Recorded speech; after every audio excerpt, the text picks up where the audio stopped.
Olá, está começando agora mais uma edição do programa Conexão Legislativa. E o tema de hoje é a fome. Segundo dados do Inquérito Nacional de Segurança Alimentar, o Brasil já soma 33 milhões de pessoas em situação de pobreza alimentar.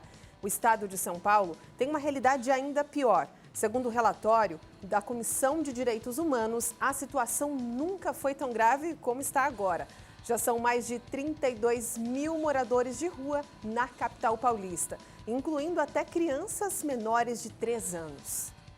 Mas a Alesp criou uma frente parlamentar contra a fome, com o objetivo de diminuir a pobreza alimentar e tornar a alimentação acessível a todos por meio de políticas públicas. Por isso, hoje, para falar deste assunto, eu recebo aqui no estúdio a Jussara de Oliveira Romualdo, nutricionista e especialista em gestão pública.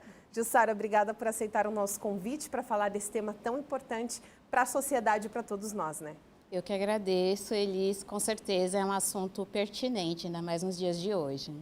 Jussara, a gente veio falando já no início do programa sobre altos índices de pobreza alimentar. Nós sabemos que a gente vem de uma pandemia da Covid-19, 2 anos aí que o Brasil regrediu praticamente 3 décadas, né? A gente não tinha dados tão alarmantes da pobreza desde 2002.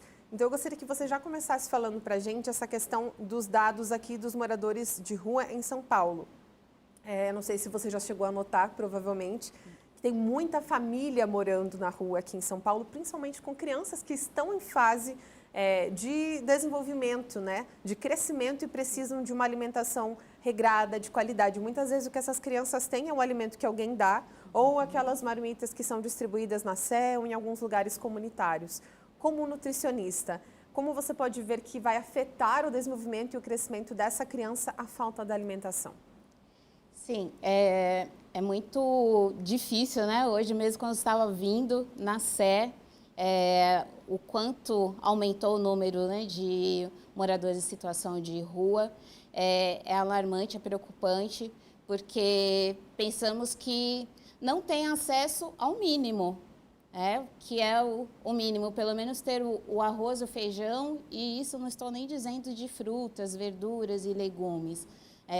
Muitas vezes recebem até alimentos que a pessoa passa lá na rua, está comendo um salgadinho, tomando um refrigerante, e como que vai ser, né, esse desenvolvimento dessa criança? Porque parte desde o desenvolvimento físico até intelectual.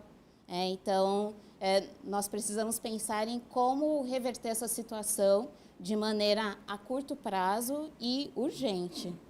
Você comentou dessa questão do desenvolvimento e a gente vem falando da pandemia, entra a questão muito da inflação. Quando a gente fala em pobreza alimentar, até gostaria que você me corrigisse se eu errar em algum termo, a gente não fala só de ter arroz e feijão ou ter só o ovo em casa, é não ter o que comer. Porque com essa alta da inflação, até mesmo quem era de classe média, que tinha condição de 2 a 3 salários mínimos, enfrentou uma dificuldade. Quem de nós não deixou de colocar carne na mesa ou começou a comer frango, ovo?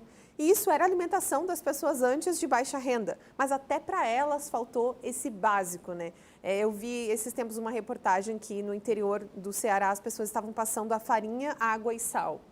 Que nutriente tem na farinha, água e sal? Nenhum. Imagina uma criança, como a gente falou, em desenvolvimento. Como é que você avalia o cardápio do brasileiro agora com essa inflação, onde até mesmo os alimentos que antigamente eram mais baratos e acessíveis estão caros também?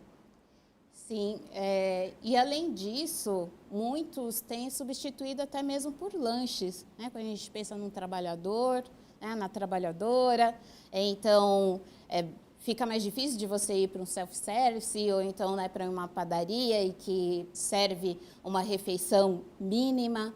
Estão substituindo por lanches, então, uma coxinha, uma esfirra, salgados fritos, ou mesmo que sejam assados.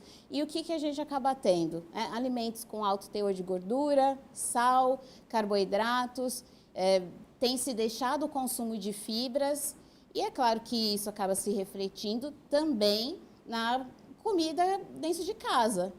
Muitas vezes você acaba escolhendo o que eu vou me alimentar de uma maneira que seja prática e que eu não precise também de eletrodomésticos que eu precise de uma refrigeração. A gente tem visto muitas situações de pessoas que estão vendendo, aos poucos, eletrodomésticos para poder se alimentar. Então, e aí o que acaba partindo? Para um arroz, para um pão, para um macarrão, para salgadinhos, para alimentos industrializados, que a gente vê que a validade é bem maior. Para algumas pessoas o custo é menor, mas faltam os nutrientes essenciais, né? O mínimo, né? Pelo menos as fibras, quando a gente fala de vitaminas, minerais, enfim. Então, é preciso que a gente consiga enxergar, fazer com que essa alimentação chegue para essa população de uma maneira que seja acessível.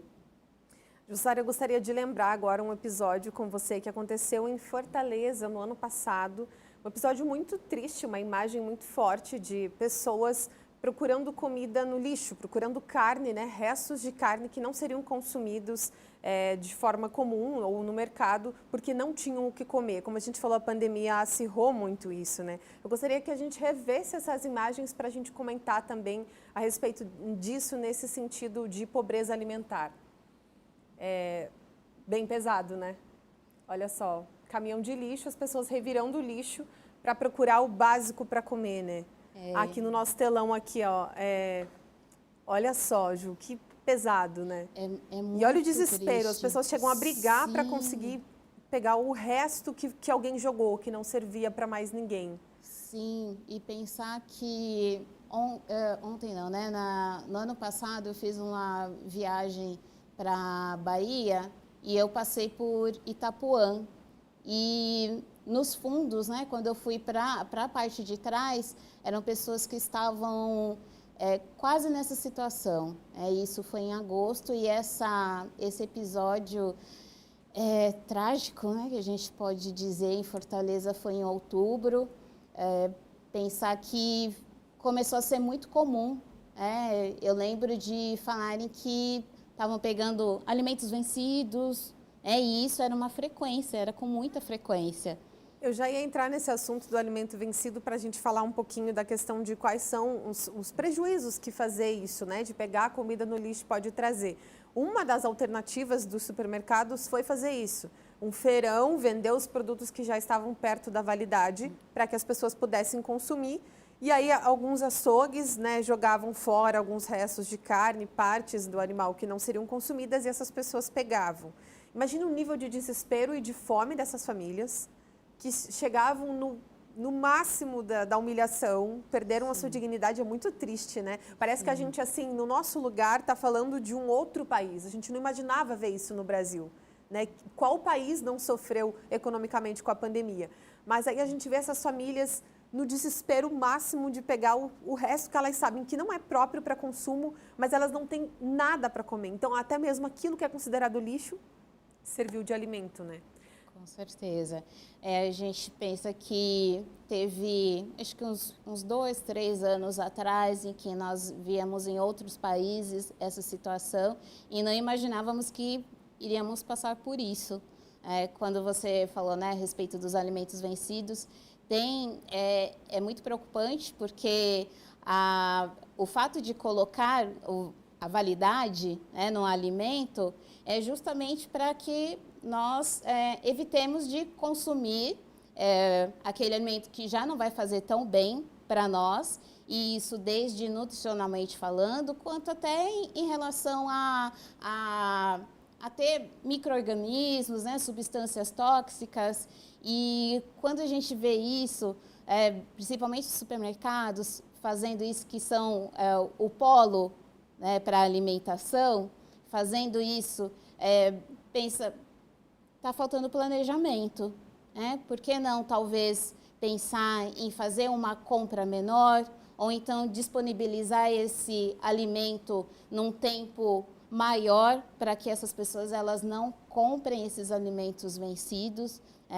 Tem alguns supermercados que eles ainda tiram da embalagem e colocam, então muitas vezes você não sabe há quanto tempo faz que está ali.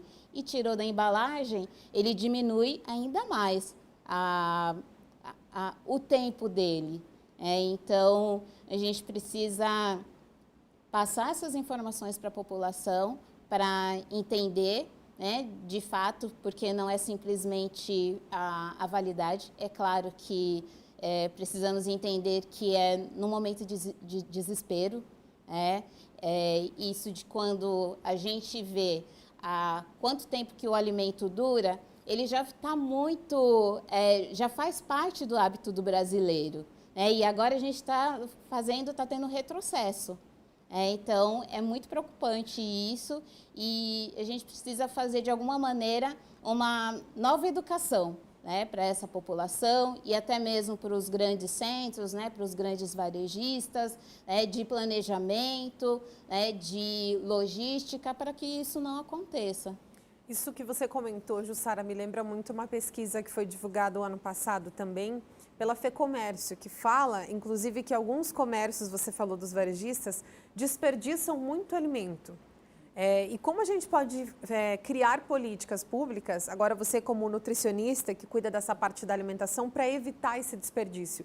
Porque muitas vezes o alimento ele não está sendo bem aproveitado. Dava para aproveitar um pouquinho mais, colocar um pouquinho mais ali, ou fazer outras receitas, até utilizando a própria casca do alimento, porque Sim. O que é lixo para um é a fonte de alimentação para outro.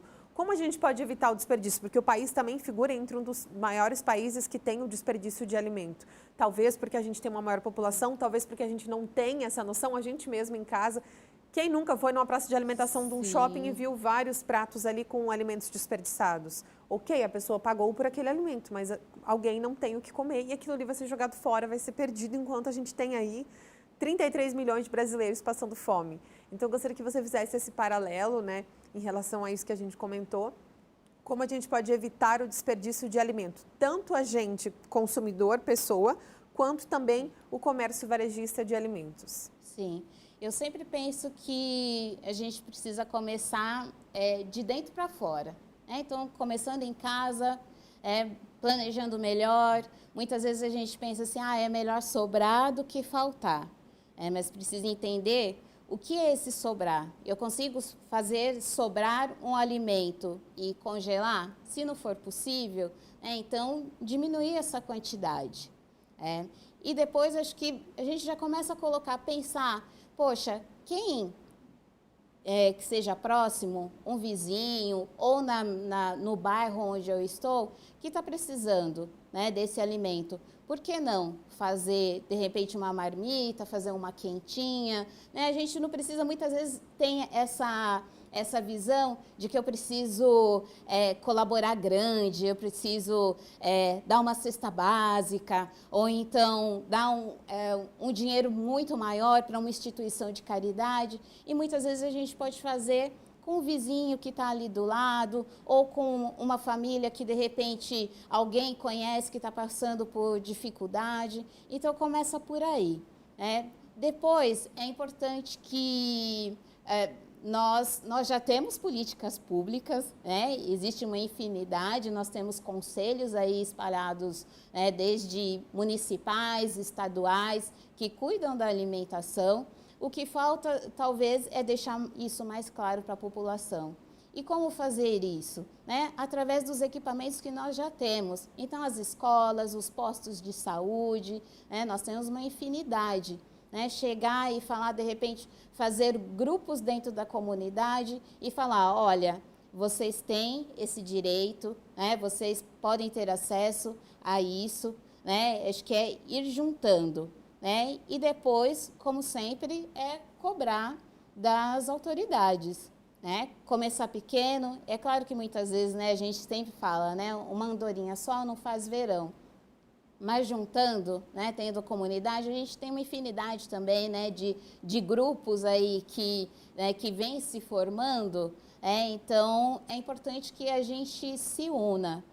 Para que essas políticas, elas realmente façam valer a pena, porque elas são ótimas, quando a gente vê no papel, elas são excelentes, elas abrangem desde a população indígena, quilombola, então o que falta mesmo é ter esse conhecimento.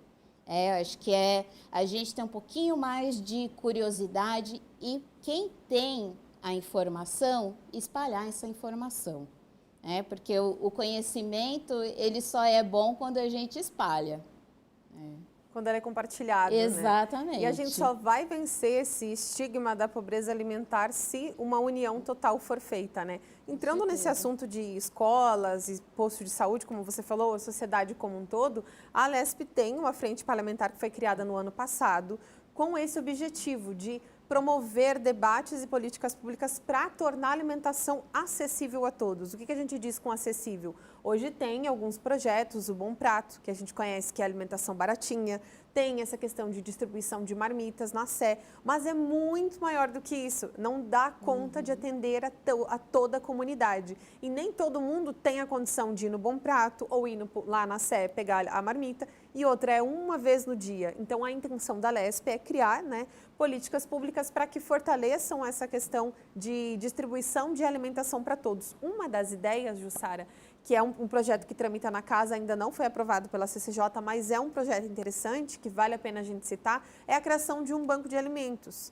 Porque existem já algumas iniciativas privadas, mas que, como você falou, atendem a certos locais que prestam caridade, né? A gente conhece muito o trabalho do padre Júlio Lancelotti, que faz isso aqui em São Paulo, alguns lugares específicos, mas a ideia da Alesp é estado todo, né? Distribuir em alguns pontos, criar esse banco de alimento que seja para todos os municípios, enfim, para que todo mundo tenha acesso. Na sua opinião, vai funcionar esse banco de alimento? É uma ideia legal ou vai precisar ainda mexer no hábito do brasileiro de entender que precisa reaproveitar melhor aquilo que é jogado fora ou doar mais? Como é que você vê? Olha, acho que toda ideia, né, boa é sempre válida. Pensar que o banco de alimentos, como que ele funciona? Ele acaba juntando, né, une aquelas pessoas que precisam do alimento e aquelas pessoas que muitas vezes não sabem como destinar esse alimento. Então, vai desde ter contato com o pequeno agricultor, então você já consegue, de alguma maneira, fazer com que essa rede, né, ela já vá abrangendo e também atingindo outros setores. Você pensar que aí nós temos, né, o setor varejista, né, os supermercados, a gente já consegue fazer com que eles destinem aqueles alimentos que, já está quase na hora de vencer, mas aí sempre ter aquele critério, quanto tempo, né, para vencer e aí fazer essa doação. As feiras também, as feiras livres, alguns restaurantes têm se mudado, né, um pouco aí a legislação com relação à doação de alimentos prontos, né, que no início, né, quando eu me formei ainda tinha essa dificuldade, como fazer, né, ter que jogar fora aquele alimento que já está pronto, eu não posso doar, então agora já tem se mudado porque a gente está vendo que a realidade é outra. Então, o banco de alimentos ele tem tudo para dar certo, e acho que tendo a união tanto de sociedade, né, quanto os aparelhos aí que vão ajudar, e ter aí de maneira geral, né, à frente aí, fazendo esse meio de campo, com certeza vai já amenizar muito, né, essa situação que a gente tem vivido, né, com relação à fome. E o interessante da frente parlamentar é que ela não é apenas uma iniciativa de um deputado, ela une a sociedade, a comunidade, enfim, vários órgãos em prol de uma causa só, né? Mudando um pouquinho o assunto, mas ainda falando de alimentação, a gente falou no comecinho do programa da inflação e um dos alimentos que subiu absurdamente, cerca de 13% a 12,5%, é o leite. E a gente falando em criança, em desenvolvimento, o leite está muito caro, muito porque essa questão da pandemia, a guerra também, né, na Rússia e na Ucrânia afetou muito a nossa produção agrícola. Quem não é do interior não consegue ver essa ligação que tem a exportação e a importação de produtos, mas faz diferença, né? Tem um impacto, Ju.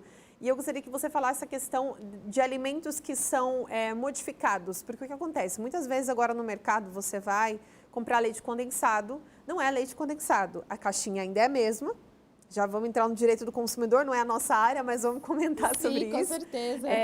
Você vai ver, não é a mesma caixinha do leite condensado, só que a descrição do produto está como bebida láctea de leite e açúcar, algo do tipo. Não é leite condensado, é muito mais calórica, não oferece os mesmos nutrientes E aí, como é que fica a situação alimentar e nutricional? As pessoas vão passar a consumir produtos que são mais prejudiciais à saúde, que a longo prazo podem desenvolver doenças por não estar levando aquilo que é o leite condensado derivado do leite? Como é que você vê essa questão dentro do questão nutricional, né? A gente acaba vendo que a pessoa ela pode ser induzida ao erro. Então, consumir, muitas vezes a gente não está acostumado a ver só uma parte, né, da embalagem. Ah, é leite, está mais barato, então é esse que eu vou comprar. E aí a gente esquece de ver o restante, porque não é um hábito nosso. A gente tem o hábito de ver a validade, mas nós não temos o hábito de ver o rótulo e ver a embalagem como um todo. Nem a informação nutricional, muitas vezes, né? Exatamente. Então, esse é outro trabalho que precisa ser feito.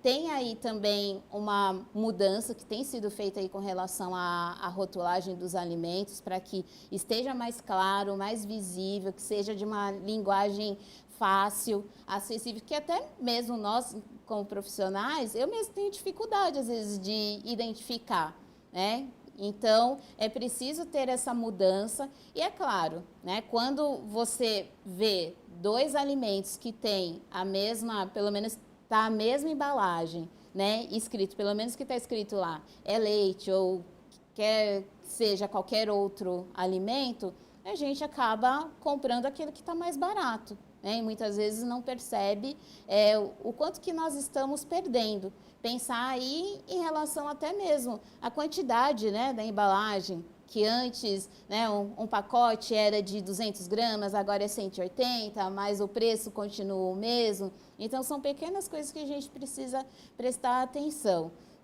E acho que é isso. Utilizar também esses espaços, né? Acho que a frente parlamentar, acho que ela pode nos ajudar muito com relação a isso, a ter essa forma aí de fiscalizar, porque nós não podemos ser enganados, principalmente quando se trata da nossa saúde, aquilo que a gente está colocando dentro do nosso corpo.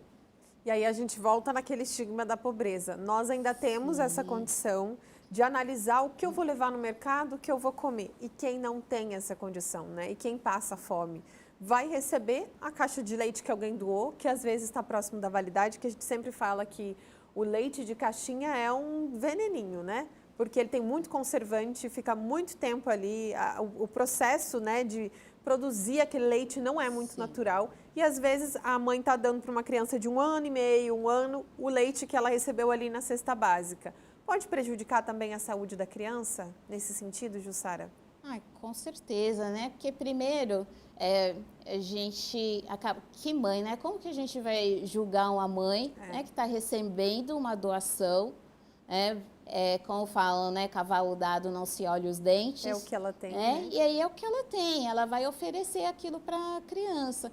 E com certeza, se eu tenho só um tipo de alimento e esse alimento ele não está suprindo as necessidades, é claro que vai ter um prejuízo para a criança e acaba tendo prejuízo para a mãe também, né? Para o cuidador, para aquela pessoa responsável por essa criança, porque vai se estendendo a saúde. Quando eu começo a falar que a mãe ela está deixando de consumir para dar para o filho. E essa mãe, muitas vezes, ela pode ter pressão alta, diabetes, alguma doença do coração. Então, ela está deixando de se alimentar para alimentar o pouco para o filho. E aí, é um círculo que não se encerra. Então, a gente precisa também ter esse olhar e aí fazer com que também quem está doando, que eu acho que essa é um pouco a responsabilidade de quem doa, eu tenho condições, então eu preciso ver para quem que eu vou doar e o que eu estou doando, porque é muito fácil, assim, você chegar e falar assim, não, já doei, já fiz a minha parte, mas aí a gente precisa pensar no desenvolvimento tanto dessa família, que de maneira geral, porque se a mãe ela não está se alimentando, está deixando para dar para o filho ele não está se desenvolvendo de maneira que a gente espera, isso traz prejuízo na educação, a escola, aí a gente já pensa isso no futuro. Né? Como que essa criança vai estar, né? Como que ela vai se desenvolver dentro da escola, né? Para poder aprender o básico, e isso se reflete aí para o restante da vida dessa criança, né? Isso se ela consegue chegar, né, na vida adulta, porque daí já começa, né, tem todos esses fatores, né? Pensar em um alimento industrializado, se eu vou doar, eu vou doar então um iogurte, né? Que pelo menos tem o cálcio, né? Eu imagino que tem o cálcio, tem o potássio que ela precisa do ferro, mas ele está cheio de conservantes e isso vai sendo como se fosse uma bola de neve. Né? Essa criança ela vai consumindo e aí, além disso, por ser alimentos industrializados que contêm conservantes, tem o desenvolvimento também de alergias. Então, você vê o quanto que eu estou fazendo só uma doação, mas eu preciso entender como que essa doação ela vai refletir. Pode parecer que é muito falar, nossa, mas por que eu preciso pensar nisso? Né? Mas é isso, eu penso nisso, você pensa nisso, e aí depois todas as pessoas unidas vão pensando nisso, né? Acho que é isso que a gente tem que fazer, é um trabalho de formiguinha, mas que vale a pena e que precisa ser feito. Você comentou de uma coisa interessante que é a questão da escola, né? E isso é um dos índices que o Unicef comenta, que 65% dos lares conduzidos por mulheres ou homens negros têm dificuldade de colocar alimento na mesa e que a maioria das crianças negras, mais de 20%, se alimenta apenas na escola. Isso é muito pesado, né, Jussara? Imagina a criança poder se alimentar só quando vai para a aula. E às vezes não estuda em tempo integral, é só no período da manhã ou da tarde. Então, será que aquela foi a única refeição que ela comeu no dia? E a escola também, ela tem um papel importante de ceder essa alimentação. Já existem muitos projetos para isso, né? Para que a escola seja esse o suporte. Mas como é que fica nesse período de férias? Agora a gente está num período de férias. A criança vai deixar de se alimentar. Na escola ela não vai poder comer tudo que ela tem vontade ou quantas vezes ela tem vontade. Então aí a gente vê como o problema da pobreza alimentar é muito grande no Brasil e a gente precisa de muitas barreiras ainda para quebrar, né? Mas como você vê a questão da escola, a importância da escola na formação nutricional da criança? Sim, nós temos um plano nacional, né, que é da alimentação escolar e que ela traz isso, né, da escola ela oferecer uma porcentagem, né, da alimentação, pensando aí de que a criança ela já vem com a alimentação dentro de casa e isso é para complementar. Né? Então, existe uma equipe, né, formada por nutricionistas que fazem o cardápio, então tem essa preocupação de ter as frutas, verduras, legumes, a quantidade certa, uma porção, né? E aí tem de novo essa preocupação de estar ligada com a agricultura familiar. Então, você vê o quanto que a alimentação está ligada com o ensino e está ligada também com a economia de quem está em volta. E aí, quando a gente pensa, né, se não me engano, acho que foi no ano passado, já tinha um projeto de que era para reduzir essa porcentagem aí com relação à alimentação. Acho que antes era 40%, né, se não me falha a memória, né, de que era a escola responsável por essa alimentação. Agora já reduz e aí já substitui também pelo leite, né, que muitas vezes a gente não sabe qual é essa procedência e fica nessa, quando a gente fala, né, no auge da pandemia em que fechou tudo. Né? As crianças não estavam mais indo para a escola, então aquelas famílias que tinham pelo menos essa preocupação a menos, né? Não preciso, o que eu vou dar para o meu filho, né? E passou a ser algo a mais, né? Para elas se preocuparem. Em alguns locais ainda teve, né, um movimento de ter um cartão, mas não foram nem todas as famílias que receberam esse cartão para que elas pudessem se alimentar.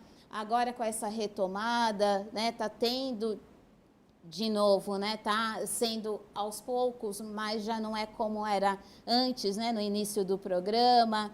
Nós estamos vendo agora, né, que algumas escolas elas estão abrindo, né, só para oferecer alimentação. Só para oferecer alimentação. Então você vê o quanto que está difícil, né? A que ponto a gente chegou da escola, mesmo no período de aula, de férias, ela ter profissionais lá destinados para isso, né? Sim, eu fico pensando que antes, né, eu sou do tempo de que normalmente as escolas elas abriam nas férias, mas era para a criançada se divertir, para ter um espaço lá para jogar uma bola, tal. E agora não, eles estão tendo que abrir justamente para suprir essa necessidade, porque as famílias elas não estão conseguindo, né? Pensar que muitas vezes, né, são 2, 3 crianças, né, muitas vezes até mais. Então, pode parecer que é pouco, né, mas faz muita diferença. Faz muita diferença para uma pessoa que ela não está conseguindo nem metade de um salário mínimo. É complicado, né? A gente está num momento econômico difícil e a pobreza é uma coisa que precisa ser vencida, combatida, e nós temos ferramentas para isso. Ju, o nosso programa chegou ao fim. Gostaria de ficar mais tempo falando ainda sobre esse assunto, porque embora seja um assunto muito triste, é um assunto interessante da gente debater, até para sair da nossa zona de conforto, mudar a nossa visão sobre a desigualdade no nosso país. Então, quero te agradecer mais uma vez, obrigada por falar desse assunto com a gente e seja bem-vinda para voltar outras vezes para falar de outros assuntos também. Muito obrigada, viu? Eu que agradeço o convite mais uma vez, obrigada por abrirem as portas aí para mim e estou sempre à disposição para falar sobre esse e outros assuntos sobre alimentação. Obrigada mais uma vez. O Conexão Legislativa de hoje fica por aqui. Para rever este e outros programas, você pode nos acompanhar pelo nosso canal do YouTube, na Rede Alesp, ou pelo canal 61 na TV Aberta Digital. Obrigada pela companhia e até a próxima edição. Tchau!